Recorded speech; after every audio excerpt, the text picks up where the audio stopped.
Ya, siapa yang baca? Saya.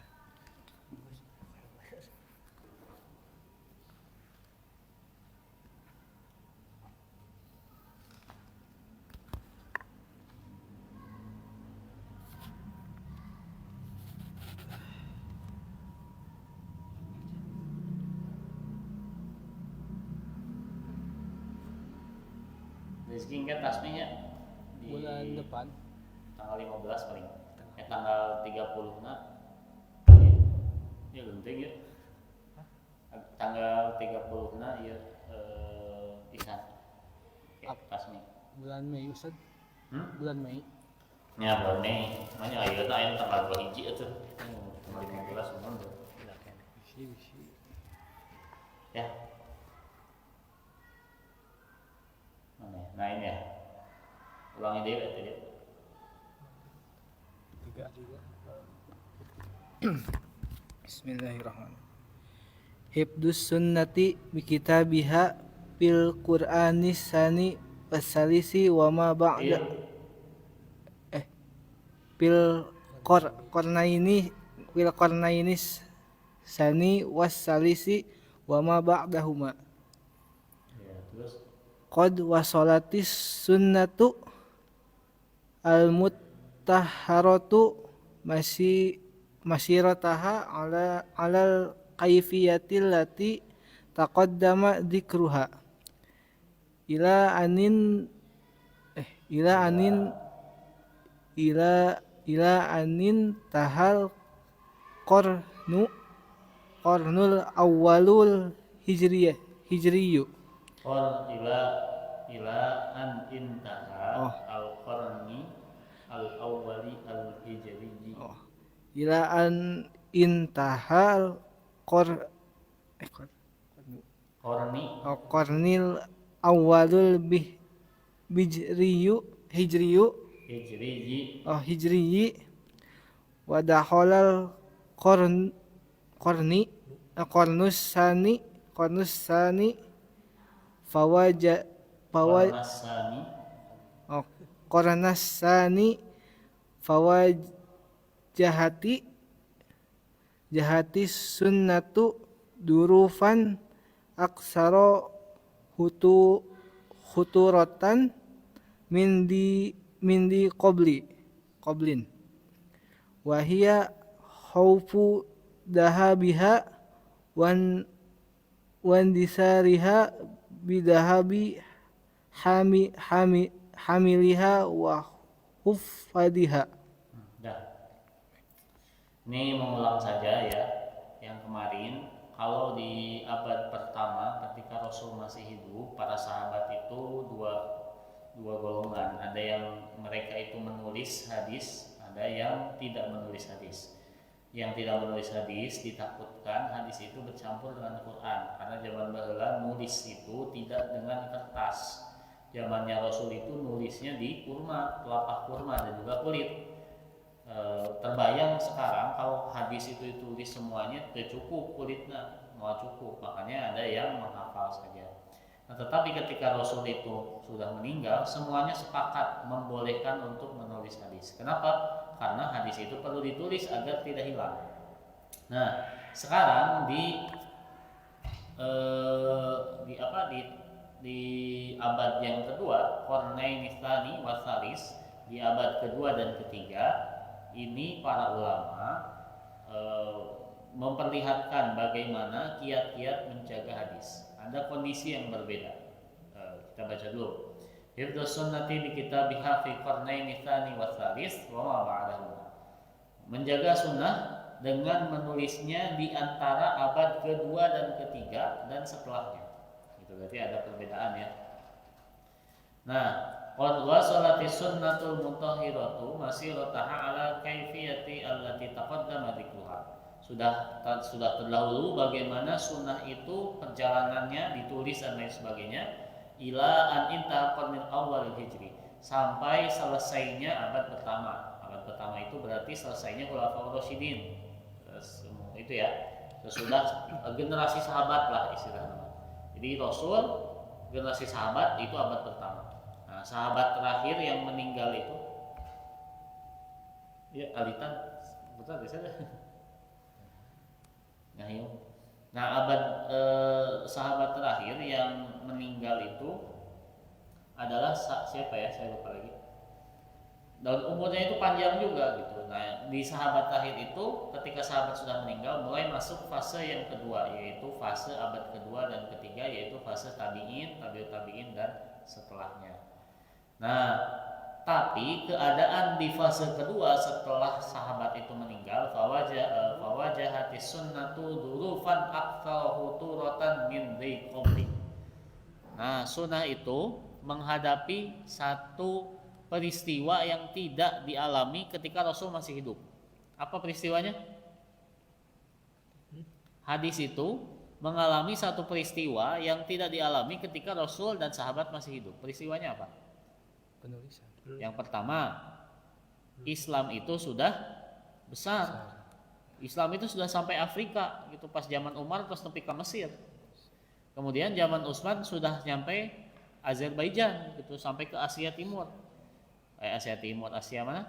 Azerbaijan, Asia Timur mah Jepang ya. Azerbaijan itu Asia cakat-cakat Rusia gitu.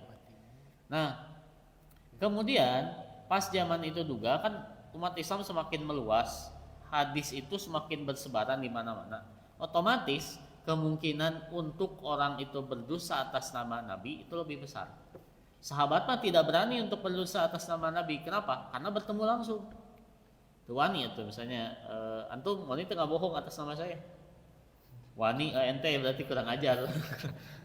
Sahabat itu tidak berani selain karena keimanan. Sahabat juga bertemu Rasul, menyaksikan langsung kepada Rasulullah SAW. Itu. Nah, jadi sahabat itu tidak berani berdosa atas nama Nabi. Tapi orang-orang setelahnya, ketika orang-orang yang tidak menerima Islam tapi tidak dari Rasul, itu berani untuk berdosa atas nama Nabi. Sehingga menyebar itu hadis-hadis palsu. Banyak sekali pada saat itu hadis palsu yang populer. Yang populer salah satunya adalah terong itu adalah obat dari segala penyakit. Atau malu di terong kabeh. Beli terong. Beli terong. Wah, cenah obat segala penyakit cek saha? Qala Rasulullah SAW. Aduh, wani gitu ya. Akhirnya tukang terong teh laku gitu. Pas ditinggali itu ya, ternyata hadisnya tidak ada hadis yang seperti itu gitu. Terus yang paling parah ya, ada satu hadis dhaif dan maudhu, an-nadratu ila wajhin talikin afdalu min ibadati sittina sana. Melihat wajah yang rupawan, yang cantik, yang ganteng itu lebih baik daripada ibadah 60 tahun. Atau ayeuna ningali Instagram itu terus gitu. Garulis, garantang gitu ya. Nah, itu ya hadisnya betul. Memang ada hadisnya itu. Nah, tapi itu adalah hadis palsu gitu ya. Atau hadis tentang dunia itu berada di dalam tanduk unta gitu ya. Jadi dunia itu bumi berada di dalam ujung tanduk kerbau. Kerbau itu sedang menunggangi ikan, namanya ikan nun. Pernah dengar ikan nun? Nah, jadi dunia itu berada di ujung tanduk sapi, itu kan tidak masuk akal. Nah, oleh karena itu, karena banyaknya hadis-hadis palsu gitu ya, wahya khaufun dahabiha. Kemudian selain banyaknya merebak hadis palsu, pada saat itu juga banyak orang penghafal hadis yang dia meninggal karena banyak perang. Itu tiap bulan ada perang. Pas zaman itu penaklukan atau nu parinter teh ngiring perang, akhirnya orang-orang yang pintar meninggal. Apa yang terjadi? Ya berarti otomatis hadisnya juga hilang. Makanya ada satu kekhawatiran sini ya, bijani ini wahia khaufu zahabiha wa indisariha bizahabi himayati wa hifdhi wa hufadhiha. Karena takut hilang kemudian lenyap orang yang memiliki hadis dan orang yang menghafal hadis. Itu. Jadi ini masalah yang tidak ada di sebelumnya. Oke, lanjut. Bijani duhuril kasiroti minal ahadisil maudu'ati au ghairil ma'rufati lada ulama iha wa huffadiha. Fak fak faktadot Fakta dot faktadot tilka durufu Itu tuh tilka al durufu tilkal durufi tilkal durufi min ulama'il ummati wa hukamiha khoda ijra'atin takfulu hibdas sunnati minal indisari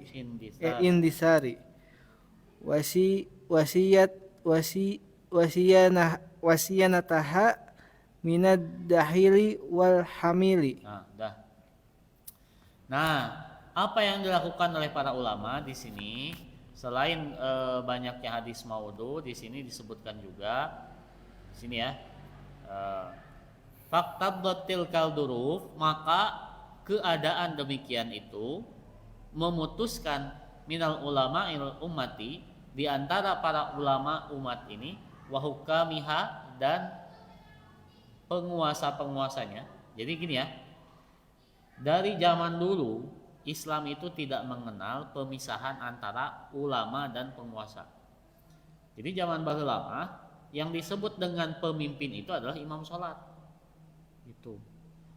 Kapan adanya pemisahan antara ahli negara politik dengan Islam? Itu terjadi ketika ada satu sistem namanya demokrasi, ada satu sistem namanya state atau negara yang digagas oleh orang-orang barat abad ke-18. Jadi umat Islam itu dulu tidak pernah kebingungan, karena dulu itu siapa yang memimpin, dia adalah orang yang melaksanakan syariat. Itu jadi tidak ada dulu itu satu negara yang tidak menerapkan syariat Islam, tidak ada. Disebut negara Islam. Jadi ada dua negara, ada biladul muslim, ada biladul kufri. Negara Islam dan negara orang-orang kafir. Itu tidak ada jika Indonesia ini Islam lain, kafir lain. Disebut Islam, syariat Islam tidak dijalankan, disebut negara kafir. Faktanya kita bisa-bisa saja beribadah gitu. Kayak haji gitu ya, aya wakaf, meskipun dana hajina dipaling gitu. Dana hajina dikorupsi gitu. Tapi tetap yang ngurusnya adalah negara hadir. Nah, zaman dulu tidak ada pemisahan. Makanya ketika hadis itu hilang, ketika hadis itu mulai tidak ada, penghafalnya itu mulai meninggal karena perang, yang bergerak itu bukan hanya ulama, tapi juga pemimpin. Jadi pemimpinnya nguruskan hadis sebenarnya, bukan ngurusin ekonomi saja. Nah, itu ya. Zaman ayeuna mah hese mengidentifikasi negara Islam teh hese. Arab Saudi negara Islam, cek saha gitu. Lama negara Islam mau mungkin di Jeddah aya bar yang disebuti. Haram itu. Itu cina Arab Saudi negara Islam. Negara Islam teh Mekah Madinah. Nu sadesa mah mata pakai baju itu biasa we. Nah, itu yang menjadi problematik. Jadi susah mengidentifikasi mana negara Islam, mana bukan. Nah, kemudian para ulama ulama'il ummati wa hukamiha, ulamanya umat ini dan para penegak hukumnya. Ittikhadha ijra'atin takfulu hifdzus sunnati minal iddithar. Mereka memulai langkah-langkah, ijra'at itu langkah-langkah, takfulu itu untuk menjaga, menanggung, hifdzus sunnati minal indithar, menanggung agar sunnah ini tidak hilang. Wasyanataha, dan menjaganya juga, minad dakhil, dari sisipan gitu ya, dari sisipan, wal hamil, sama dari penyimpangan gitu ya. Dah, lanjut. Fa'alqallahu ta'ala fil qalbil khalifatil umawiyyi rasyid khalifatal umawiyyi rasyidi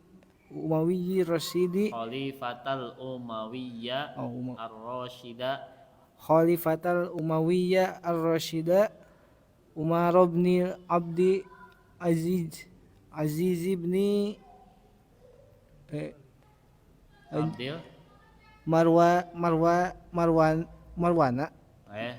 Marwana. Oh, Abdul oh Maliki. Abdul Maliki. Eh. Abdul Aziz. Iya, Abdul Malik bin Marwan. Betul. Abdul Aziz.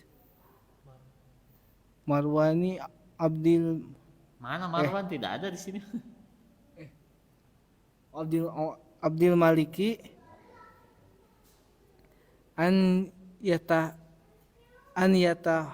harroka lidzalikal amali bima yaljamu fa'asdaro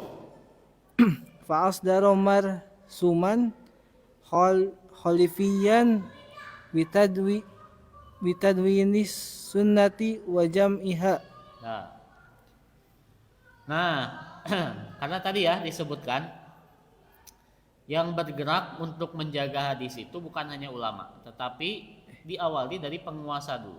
Siapa penguasanya? Di sini fa'alqallaha ta'ala fi qalbil khalifatal umawiyyah ar-rasyidah. Maka Allah memberikan hidayah kepada Khalifah Umayyah ar-Rasyid. Siapa? Umar bin Abdul Aziz bin Abdul Malik bin Marwan. Umar bin Abdul Aziz, pernah dengar? Nah, Umar bin Abdul Aziz ya disebut-sebut sebagai Khalifah Khulafaur Rasyidin kelima, gitu ya. Karena saking bijaksananya, dalam waktu 1,5 tahun Umar bin Abdul Aziz itu berhasil membuat kebijakan-kebijakan yang mempengaruhi dunia Islam. Salah satunya pengumpulan hadis. Kemudian Umar bin Abdul Aziz juga mengadakan perdamaian dengan Syiah, gitu ya. Syiah itu adalah Syiah dulu itu dengan sekarang beda ya. Kalau dulu Syiah itu adalah Ali bin Abu Thalib fans club. Jadi Ali bin Abu Thalib punya fans, punya pengikut namanya Syiah. Tapi tidak selamanya Syiah itu sesat dulu ya. Gitu. Ada yang menaruh simpati kepada Ali bin Abi Thalib. Nah, jadi mulai berdamai gitu karena pihak Syiah itu menganggap Bani Umayyah itu merebut kekuasaan dari Hasan, gitu ya, bukan dari Husain. Kenapa? Ini ya yang menarik ya. Di Syiah itu kenapa nama Husain itu lebih terkenal daripada nama Hasan? Husain, bukan Ustaz Husain. Oh Husain, sering ya Husain, ya Husain, ya Husain. Tapi jarang ya Hasan, sedikit sekali. Ya Husain, ya Husain. Kenapa? Karena Hasan bin Ali itu atau anaknya Ali, cucunya Nabi Hasan itu adalah orang yang menandatangani surat agar umat muslim itu berdamai. Tuh. Jadi jarang sekali diikuti Hasan itu, meskipun dihormati juga, cuman jarang. Kenapa Husain? Karena Husain itu adalah orang yang melakukan perlawanan dulu itu pas zamannya Yazid gitu ya. Ini Yazid itu anak Muawiyah. Jadi Hasan itu satu lentingan dengan Muawiyah, bukan satu lentingan tapi apa ya? Berdiskusinya. Nah, salah satu perjanjiannya itu adalah Muawiyah. Dulu perjanjian Muawiyah dengan Hasan bin Abi Thalib agar kekuasaan itu kalau Muawiyah meninggal dikembalikan kepada umat Islam. Yang terjadi apa? Muawiyah itu justru memberikan kekuasaan pada anaknya. Lahirlah dinasti politik. Nyata juga enak, bapak ke anak gitu. Nah, gitu ya. Tapi kita juga tidak bisa menyalahkan menyalahkan Muawiyah. Kenapa? Karena situasi politik pada saat itu berbeda. Kenapa? Karena umat Islam semakin luas sehingga perlu ada orang yang dia itu cukup cakap dengan hal-hal yang berbau tentang kepemimpinan. Dan Yazid itu adalah orang yang sering ditugaskan oleh Muawiyah itu untuk menangani konflik, untuk memimpin di daerah-daerah terpencil, jadi gubernur. Itu harus dilatih. Nah, seperti itu. Jadi dua-duanya ijtihad. Walaupun mana yang salah dan benar, ya kita tidak bisa menghakimi. Orang tong kieu enak. Wah, Muawiyah teu bener, dah tong gitu. Ya meskipun salah Muawiyah, tetapi saya yakin amal kita itu jauh dibandingkan Muawiyah bin Abi Sufyan. Cuman banyak ulama memang yang menganggap ijtihad Muawiyah ini keliru karena menyelisihi kesepakatan. Yang asalnya tadi Muawiyah meninggal, kekuasaan diserahkan kepada umat Islam. Iya kalah kabudakna, jadi dinasti politik gitu. Jadi terpecah. Aya anu membela Ali namanya Syiah, ada yang dia membela dan tidak membela dua-duanya, mengkutuk Ali dan juga mengutuk Muawiyah. Namanya siapa? Khawarij gitu. Nah, Khawarij itu adalah orang yang kecewa dengan Ali karena berdamai dengan Muawiyah dan juga paling geuleuh ke Muawiyah gitu. Kemudian ada juga lahir golongan-golongan nanti. Ada yang Murji'ah, Mu'tazilah, pokoknya banyak sekali nanti golongan-golongan. Nah, itu ya. Nah, di sini dibanding semua khalifah Muawiyah, salah satu khalifah paling bagus itu adalah Umar bin Abdul Aziz. Karena 1,5 tahun berdamai dengan Syiah, saya berdamai itu tidak menyerang, kemudian melakukan perbaikan, menyebarkan Islam, damai pada saat itu. 1,5 tahun umat Islam itu damai sekali. Gitu, ekonomi bagus. Tapi Umar bin Abdul Aziz ini meninggal karena diracun usaha. Tetap ku keluarga Umayyah gitu. Ku keluarga anak keneh diracun nanti, bukan keluarga intinya. Tapi ku mangna gitu ya. Yang namanya kerajaan itu pasti ada pembunuhan saudara tuh pasti biasa. Nah, kembali lagi ke sini, apa yang dilakukan oleh Umar bin Abdul Aziz? Ayyataharraka lidzarikal amal bima yalzam. Allah itu memberikan hidayah untuk menggerakkan hatinya agar beramal dengan apa yang mesti. Lazima yalzamu kan mesti. Fa'asdaru marsuman, maka dia mulai menerbitkan marsum, surat edaran kholifiyan, surat edaran pemerintah, surat keputusan presiden. Jadi Umar bin Abdul Aziz menulis surat keputusan presiden bitadwinis sunnati wa jamiha, untuk menuliskan sunnah dan mengumpulkannya. Nah, kemudian lanjut. Fakataba ila umalihi fil afaqi wa amarahum bijam'i hadisi Rasulullah sallallahu alaihi wasallam. Nah, apa isi suratnya? Fakataba ila umalihi, maka Umar bin Abdul Aziz menuliskan pada gubernur-gubernurnya fil afaq, di seluruh dunia Islam.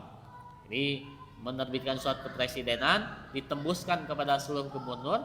Wa amarahum bijamil hadis Rasulullah SAW, memerintahkan gubernur-gubernur untuk mengumpulkan hadis Nabi gitu. Supaya apa? Kan tadi tercecer habis hadis Nabi teh. Tadi ditulis, memang ditulis hadis Nabi tapi tulisannya tercecer. Nah, bagaimana caranya hadis itu nanti terjaga, dikumpulkan? Dikumpulkannya bukan 1-2 orang tapi seluruh negara. Sok, enak tulis mulai. Nah, seperti itu. Itulah cara menjaga hadis. Lanjut. Fakataba ila amilihi wa qadihi ala adinati Abi Bakr ibn Muhammad ibn Amr ibn Hajmin, Ya. wa asara fihi ila sababi kitabatil hadisi faqala ungdur makana min hadisi Rasulillah sallallahu alaihi wasallam aw sunnatin madiyatin aw hadisi Amrata binti Abdirrahmani faktubhu fa inni qad hibtu durusal ilmi wa dhahaba ahlihi. Nah, langkahnya setelah menerbitkan kepres, surat kepresidenan, ya, menembuskannya ke gubernur-gubernurnya, yang dilakukan oleh Umar bin Abdul Aziz adalah fakataba ila amilihi, dia memerintahkan menulis surat perintah kepada amilnya. Apa amil itu? Pesuruhnya. Wa qadihi, dan juga qadinya, hakim, alal madinati, di Madinah, Abi Bakr bin Muhammad bin Amr bin Hazmin. Abu Bakar bin Muhammad bin Umar bin Hazm atau terkenal dengan Ibnu Hazm. Berarti ada dua tokoh penting ya.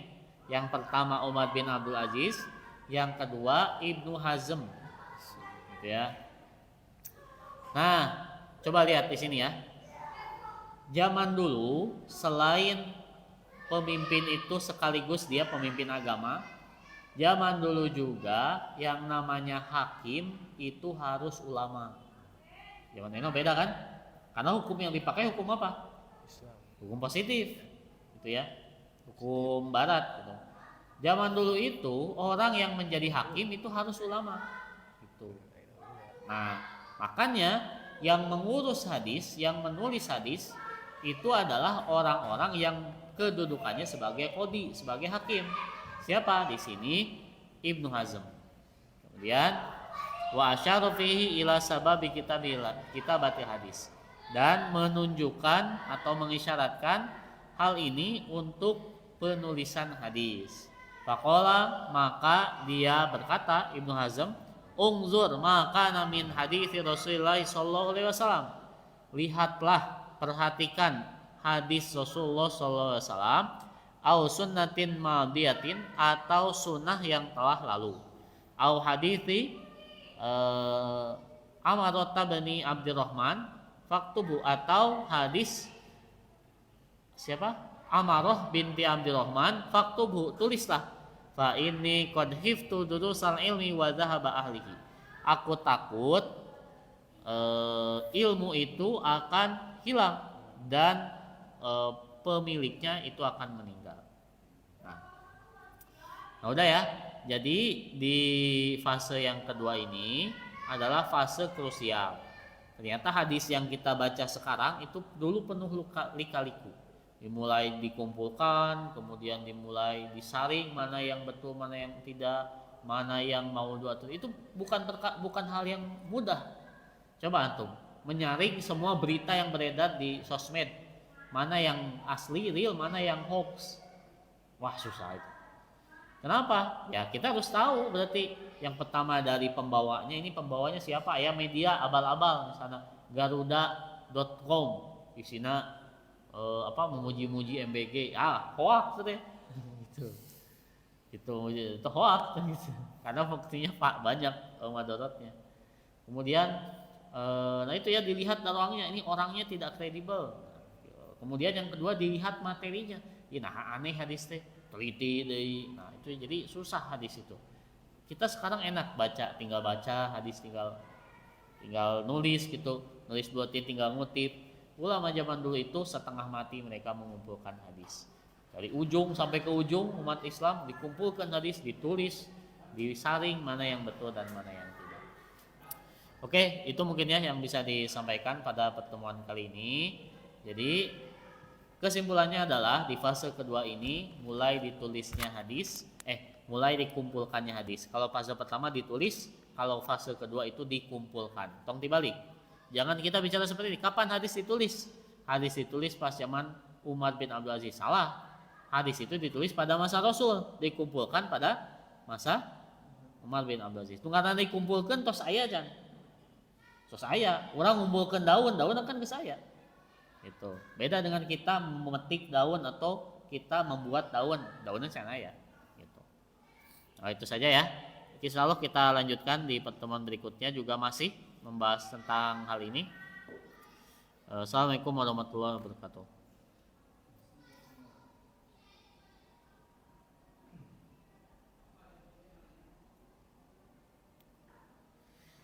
Nanti hari Rabu malam ya, bahasa Arabnya diganti dengan beres-beres panggung.